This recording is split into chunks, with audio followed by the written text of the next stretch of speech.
الصلاۃ والسلام علیک یا رسول اللہ وعلی آلک واصحابک یا حبیب اللہ، الصلاۃ والسلام علیک یا نبی اللہ وعلی آلک واصحابک یا نور اللہ۔ درود پاک پڑھنے کے بے شمار فضائل و برکات ہیں، بہت ساری احادیث فضائل درود میں ملتی ہیں۔ سرور کائنات علیہ الصلوۃ والسلام فرماتے ہیں، بے شک اللہ عز و جل نے ایک فرشتہ میری قبر پر مقرر فرمایا ہے، ان اللہ وکل بقبری ملکن۔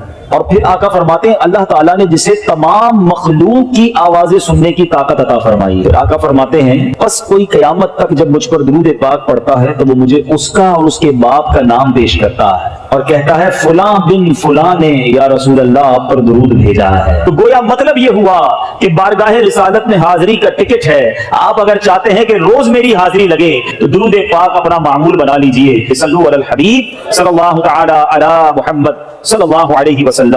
کہ اللہ کی محبت میں اللہ کی نافرمانی نہ کرے، میرا رب ناراض نہ ہو جائے۔ اتنا کریم اتنا پیارا رب وہ مجھ سے ناراض ہو جائے، میں ایسے کام کروں جس سے وہ ناراض ہو جائے، یہ کام نہیں کرنا۔ اللہ کریم فرماتا ہے فَاذْكُرُونِي أَذْكُرْكُمْ، تو میری یاد کرو میں تمہارا چرچا کروں گا۔ اے ذکر کرنے والو، رب تمہارے ذکر کو بلند فرما دے گا۔ ارے ادھر کا معاملہ تیار ہو جائے گا اگر ادھر ذکر اللہ تم کرنے والے ہو جاؤ گے، تلاوت کرنے والے ہو جاؤ گے، رب کی یاد کو دل میں بسانے والے ہو جاؤ گے۔ اچھا شیطان بھی وسوسہ ڈالتا ہے، بعض اوقات دل میں ذکر اللہ کی وہ برکت یا وہ چاشنی یا وہ دل نہیں لگتا۔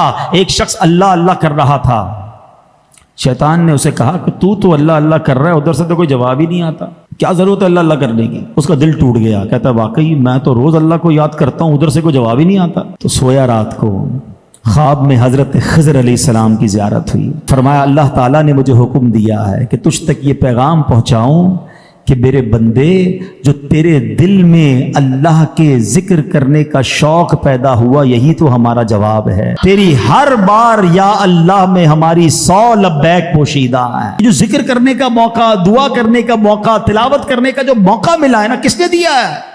ولا حول ولا قوت الا باللہ العلی العظیم۔ ارے اللہ کی توفیق کے بغیر کوئی کچھ نہیں کر سکتا۔ اگر مجھے اللہ نے دعا کی توفیق دی ہے تو قبول بھی وہی فرمائے گا، ذکر کا موقع دیا ہے تو کرم بھی وہی فرمائے گا۔ بس میرا اور آپ کا یہ ذہن بننا چاہیے کہ میں نے اپنے اوقات کار کو ضائع نہیں کرنا، اللہ کی یاد میں زندگی گزارنی ہے۔ احادیث میں یہ مضمون ملتا ہے کہ جب بندہ اللہ کا ذکر کرتا ہے، اللہ تبارک و تعالیٰ فرماتا ہے، حدیث قدسی ہے جس کا مضمون ہے، اے میرے بندے تو جب اکیلے میں میرا ذکر کرتا ہے میں بھی اکیلے میں تجھے یاد کرتا ہوں، جب تو مجمع میں میرا ذکر کرتا ہے میں اس سے بہتر مجمع میں تیرا ذکر کرتا ہوں۔ گویا فرشتوں میں ذکر ہوتا ہے، اگر تو میری طرف ایک بالشت بڑھ کر آتا ہے میری رحمت ایک ہاتھ بڑھ کر آتی ہے، تو ایک قدم چلتا ہے میری رحمت 2 قدم تیری طرف بڑھ کر آتی ہے، تو چل کر میری طرف آتا ہے میری رحمت دوڑ کر تیری طرف آتی ہے۔ بڑی پیاری فارسی میں ایک مقولہ ہے نا، رحمت حق بہا نمی جویت، اللہ کی رحمت قیمت طلب نہیں کرتی، اللہ کی رحمت بہانے تلاش کرتی ہے۔ وہ تو رحمت برسنا چاہتی ہے مگر ہم ہیں کہ اس کی طرف قدم نہیں بڑھاتے۔ ایسے حدیث پاک میں مضمون بھی ملتا ہے کہ اللہ کریم نے کچھ لوگوں کے لیے ایک مقام رکھا ہوتا ہے اور وہ اپنی عبادت سے، اپنے سجدوں سے، اپنی نیکیوں سے وہ مقام نہیں پا رہے ہوتے، وہ وہاں تک ریچ نہیں کر پا رہے ہوتے، تو اللہ کریم ان پر آزمائش بھیجتا ہے۔ کوئی بیماری آتی ہے، کوئی ٹینشن آتی ہے، بندہ صبر کرتا ہے، اللہ اس کو وہ مقام دے دیتا ہے۔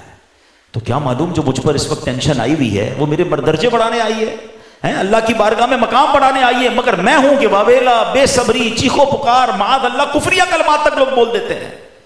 نہ کریں ایسا، زندگی کا ایک اصول بنا لو، پریشانی آئے نا میں جانوں یا میرا رب جانے، کسی اور کو کیوں بتاؤں، بلکہ ایک میں اور دل کی بات بتاتا ہوں، ٹینشن آئے نا تو بتایا نہ کرے دنیا والوں کو، دنیا والے کچھ بھی نہیں کرتے ہیں، سچ بتاتا ہوں کچھ نہیں کرتے، کر بھی نہیں سکتے اور کرتے بھی نہیں، بلکہ بعض اوقات مذاق اڑاتے ہیں۔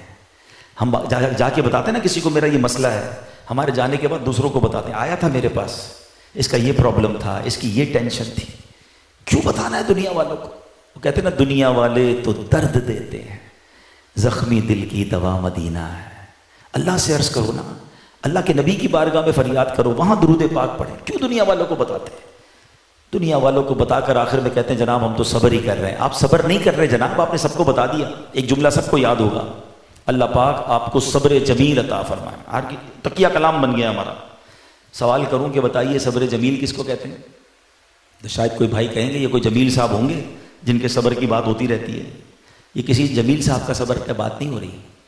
دا میننگ آف صبر جمیل کیا ہے کہ دو بندے ہوں, ایک پریشان ہو ایک سخی ہو, مگر دونوں کو دیکھ کر پتہ ہی نہ چلے کہ کون پریشان ہے. میرا چہرہ بھی نہ بتائے, باتیں تو دور کی بات ہے, ہمارا تو چہرہ ہی ایسا بول رہا ہوتا ہے, لوگ کہتے خیر تو ہے بھائی, کیا ہو گیا؟ بس یار مارکیٹ ڈاؤن ہے, طبیعت خراب ہے, فلاں نقصان ہو گیا, چہرے سے ہی شکوے ہو رہے ہیں. ہے بڑی باریک بات.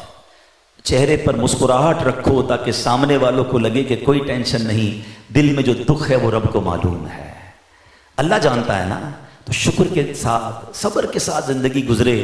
رب جب حل ہی رب نے کرنا ہے تو میں نے کسی کو کیوں بتانا ہے؟ عدل کرے تے تھر تھر کمبن اونچیاں شانہ والے ہیں. اگر تو عدل کرے گا تو جن کے نام بھی بڑے بڑے ہیں نا ان کی بھی حالت خراب ہو جانی ہے. ایک شخص نبی پاک علیہ السلام کی بارگاہ میں آیا, عربی, یا رسول اللہ یہ بتائیے قیامت کے دن مخلوق کا حساب کون لے گا؟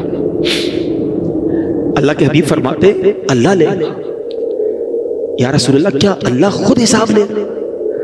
نبی پاک نے فرمایا ہاں اللہ خود حساب لے گا.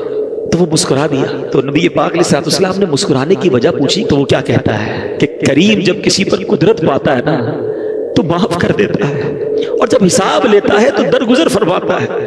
اللہ سے بڑا کریم کون ہے؟ اب نبی پاک علیہ السلام نے رپلائی کیا دیا کہ عربی نے سچ کہا, جان لو اللہ عز و جل سے بڑا کریم کوئی نہیں, وہ سب کریموں سے بڑھ کر کریم ہے. علماء لکھتے ہیں کہ ماں کے دل میں جو بچے کے لیے رحمت ہوتی ہے نا, اور جانور بھی اپنے بچوں سے جو پیار کرتے ہیں, اللہ کی 100 رحمتیں ہیں, اللہ نے ان 100 رحمتوں میں ایک رحمت دنیا میں اتاری ہے, وہ 99 رحمتیں اللہ نے قیامت کے دن کے لیے بچا رکھی ہیں. یہ وہ باتیں ہیں جو ہمارے دل میں ہونی چاہیے.